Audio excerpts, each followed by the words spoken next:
Hello, everyone, and welcome to Creativity Worth Expressing. I'm your host, Ryan Anthony Hernandez, and today I'm with special guest Alexis Butterfield. Alexis, how are you doing today? I'm okay, thank you very much. It's a sunny day for the first time in feels like ages. Actually, it's been very on and off in up here in Liverpool. Well, I'm happy to have you on the program. And to get started, if you can introduce to the audience a little bit about yourself and what kind of art form are you making? I am a architectural designer by training. I have worked in that area for the last 25, 30 years, and um, I mainly work in London, even though I live in Liverpool, so that's about a 200-mile commute, which I do once a week. So that's what I spend most of my time doing, and then in the weekends, I concentrate on my artwork, um, and that's something it really fulfills me. It's I see it as an extension of my professional practice to a certain extent, and I and therefore it sort of focuses mainly on thinking about the nature of place and buildings, but also how you could think about that with memory and recording things that maybe sometimes get forgotten. How did you come about getting involved in your current journey in art? It was a long time coming. Ever since I started working professionally in architecture, I kind of felt I had to focus on that. I didn't have much space in my life to do creative art, and so it all went on the back burner. And the years and years went by, and you lose confidence. Actually, you kind of start thinking, "My God, could I ever do that again? Probably not." And then when I moved a few years ago to Liverpool, I thought one of the things I wanted to do was to start making space for myself to be a more creative person again and to express myself in different ways. And then only 6 or 7 months ago, I decided to really take that seriously and to devote all my spare time to first of all relearning all those skills that you forget over all those years of not producing art seriously, and just start exhibiting again and to start working, yeah, just working through that process. And it's an ongoing adventure and a lot of learning, and it keeps me pretty humble actually in terms of what I'm doing, because art has a way of tripping you up, which is quite good for me actually. It sounds like you spent quite a bit of time away from art. Where did you find the motivation, or should I say, the inspiration to start creating once again? I think it was the move to Liverpool. I think is what the catalyst of that was. I think that Liverpool, for those people who don't know it, is a really wonderful city, kind of 19th century mainly city in northern England. And like many industrial and 19th century cities, in more recent times has really suffered from decline and decay. Lots of people working to reverse that. But it means that a huge number of the buildings in the city are constantly under threat of decay, and inappropriate kind of uses and things like that, and dereliction. And so it gave me this sense that it was important for me to want to record those places within the city that are going through this sort of change, and particularly places that are more ordinary, places that get forgotten, that I think are still really important as part of the history of of the city, and its people, but as I say, aren't necessarily on the tourist kind of route and the guidebooks.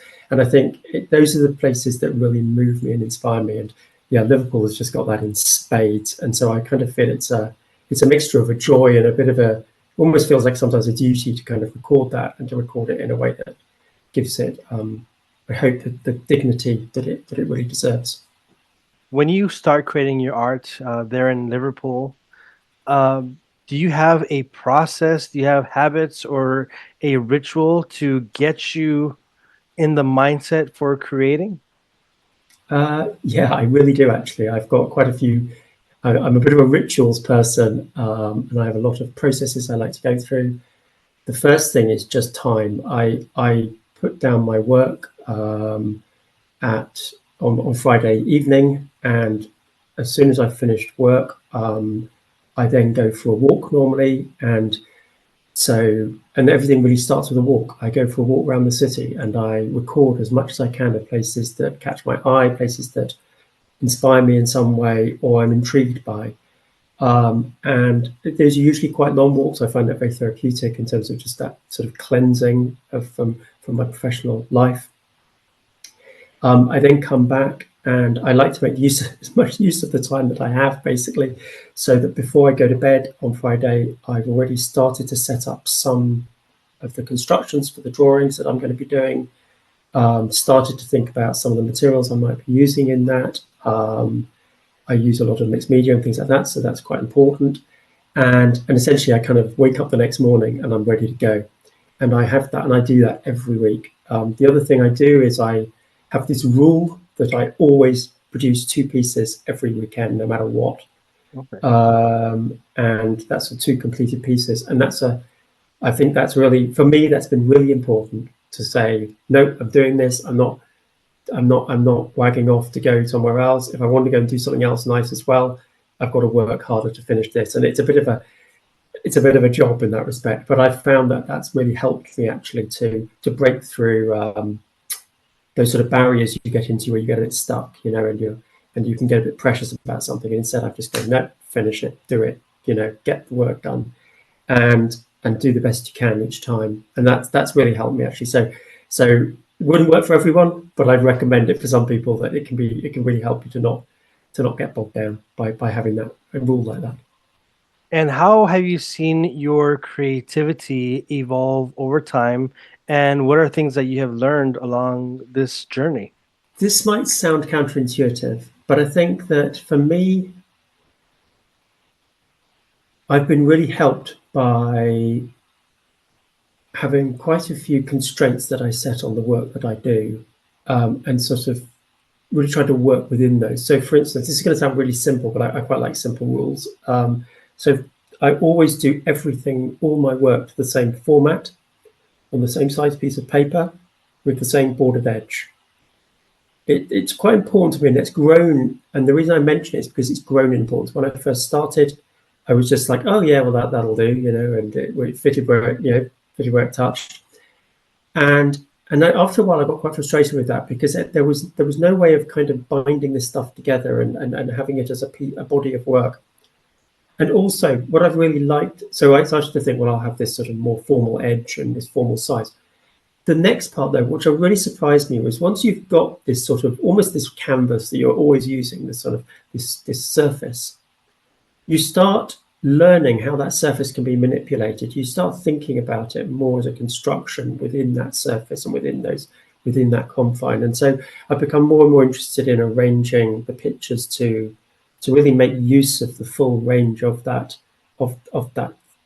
same size surface each time. So that's been a really good bit of rigor, I guess, that has evolved through the process, and it's allowed me then to experiment far and wide in terms of materials and different ways of thinking about it, working through ideas. And how do you see your creativity, your artwork evolving in the future? I'm really tempted to stick with that format. I can really see it becoming 2 things, really. I think, firstly, I'm really interested in the idea of seeing how much of the building inspiration that I have removed and still retain it. So I sort of experimenting as I'm working through these ideas at the moment. I'm experimenting more and more with more abstraction within what I'm doing, which I really like. I like the idea of trying to express different aspects of these places through color and form and how that surface is manipulated, rather than just a literal drawing of the space. So I'm really interested in that. And then I think the other part of that is experimenting with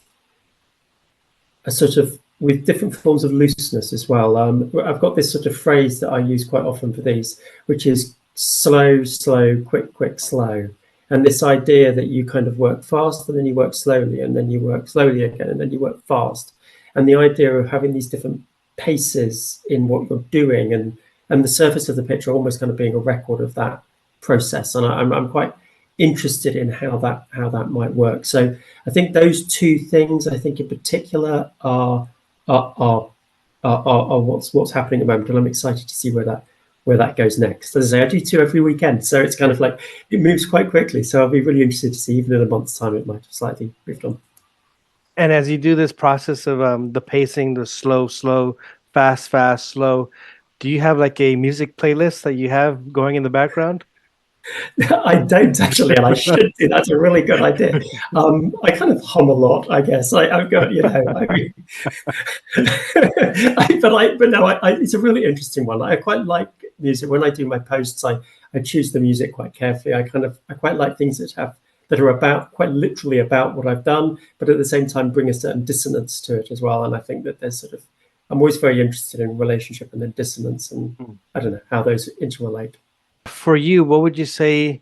Why is creativity worth expressing for you? Oh, how long have you got? Um, it's it's worth it to me for a whole load of reasons. I find it incredibly absorbing. It's just so, it kind of puts me back in touch with the child in me, I suppose, and the child who loved places and buildings and playing with colours. And when I say child, I don't mean like childishness, but that sort of playful, serious. I call it kind of like serious play, and I find that really, really rewarding, and very good for that, and very good for, I suppose, that sort of mental health side of things as well. And I found that has really helped to sort of centre me more. So there's a sort of really selfish side to it, I guess. And then there's another part which goes back to this thing about the subject matter I have. I'm really interested in the intricacy and the granularity, I guess, of of history and of people's lives, and in each life and each bit of that history having meaning, not just obviously for those people and the people around them, but meaning for us all. That actually, that there's that shared sense of belonging, shared sense of history, shared sense of experience. There's a story that I always remember that is probably stays with me more than anything else. When I was a young child, we had the builders I lived in another town down in southwest of England. We lived in a very old house, and the builders were in knocking seven shades out of it. And one of the things they did is they ripped off all of the old laths, so the laths for the plaster on the building, to replace it with panels and stuff. And I was really fascinated by these laths. They're both beautiful pieces of timber. And the builder explained to me that it would have been a child about my age which would have originally spliced and cut these laths on site back in the 1830s. This would have been, and all we were doing was chucking them on the fire. And I never forget it. It stayed with me, this idea that probably the only record of that 13-year-old child's existence ever was those laths and the other laths they might have made, because we didn't live that long, and that might have been it. And we were chucking it on the fire, and we weren't even thinking about it. And that child has stayed with me, and I think that's the point. It's sort of, that's why I'm interested in what I do, and why I want to spend every weekend recording things in different ways and trying to give it meaning. So I think it always kind of goes back to that, I think, is probably the truth of it. Thank you so much. That was very beautiful how you put that into words and are able to express um, your inspirations and your motives for your creativity. Now, I wanted to ask, who are some artists or creatives out there who you can recommend that we watch out for? The person who I've chosen, you very kindly gave me these questions earlier. There you go, seeing behind the box there. But you gave me these questions earlier, and I thought about it long and hard, actually, and I thought about who resonated most with me in terms of why I do my things and what I care about. And there's a really interesting account that people can follow, called The Constant Threader. She's an artist who works mainly in patchwork and quilting. And what I particularly like about what she does is she works with people's the clothes of people their loved ones give her the clothes. Sorry, I'm not articulating this well. Her loved ones give her the clothes of their lost relatives, their parents, quite often, and you end up with all these clothes. Obviously, if you are bereaved, and she takes some of those clothes and she makes them into really beautiful quilts and patchworks for people that they can then obviously take forward in their lives and to be close still to their, say, often parents. And I just think that's so beautiful. I think it's so beautiful because there's such a lovely tradition of patchwork anyway in our history. There's and this idea of reusing and caring about those materials. I also just think that the fact that somebody gets to have something that can feel so insignificant, can feel like those bits of wood being chucked on the fire, and instead, actually, these things are really precious, but they're made precious through this sort of alchemy of what she does.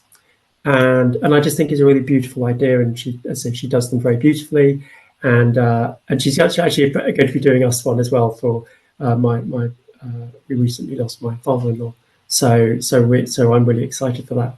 So yeah, so I really recommend her account. I think it's really beautiful, and she's incredibly productive. So you always get to see new things.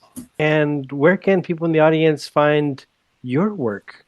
I've got a couple of Instagram accounts just for my work side of things. I've got an account called Take a Line for a Walk, uh, obviously referencing my long walks to see the city. Um, and so yeah, I think that's a good account to see my work. I'm also part of a arts group in Liverpool called Dot Art, and they host around 20 or 30 of my pictures as well, which I probably need to update actually. But yeah, those are two places, and obviously, if anyone's interested in buying any of my work, we do have those works on Dot Art, and as I say, otherwise, just direct message me, and that'd be great. Just finally, I also exhibit as much as I can as well, so I'm making up for lost time. So I've just completed two exhibitions. Actually, I think they'll be closed by the time your program goes out. But I will be keeping updating my accounts to say where I'm going to be exhibiting next in the UK. Awesome. So, for those who are listening in the audience, I'll make sure to leave all those links in the show notes so you can find the work of Alexis Butterfield and follow him in his accounts and check out his artwork. And Alexis, thank you so very much for being a guest here on Creativity Worth Expressing. Thank you.